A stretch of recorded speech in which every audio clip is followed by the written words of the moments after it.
बिस्मिल्लाहिर्रहमानिर्रहीम। अस्सलाम वालेकुम। एहसास कमतरी की अलामत क्या हैं? अगर ये आप में पाई जाती हैं तो आप एहसास कमतरी का शिकार हैं। सबसे पहले एहसास कमतरी का जो बंदा शिकार होगा वो लोगों को खुश करने के चक्कर में लगा रहेगा कि मैं लोगों को खुश करूं, और ऐसे हज़रात को कोई भी काम कह दिया जाए तो उनमें विल पावर नहीं होती नो करने की।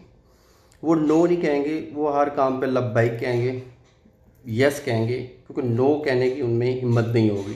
थर्ड, ऐसे हज़रात जज्बाती होते हैं, रोते हैं, रो के दूसरों से हमदर्दियाँ लेते हैं, तो ये भी एहसास कमतरी की अलामत है। ऐसे हज़रात को ना अपनी खामियों का पता होता है और ना ही खूबियों का पता होता है।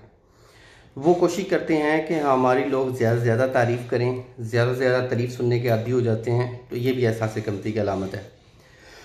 अपनी कामयाबियों को सराहना मत, अपनी कामयाबियों को छोटा समझना कि वो कुछ भी मंजिल तय कर लेंगे, लेकिन वो यही फील करेंगे कि ये मेरी जो कामयाबी है ये बहुत छोटी सी है।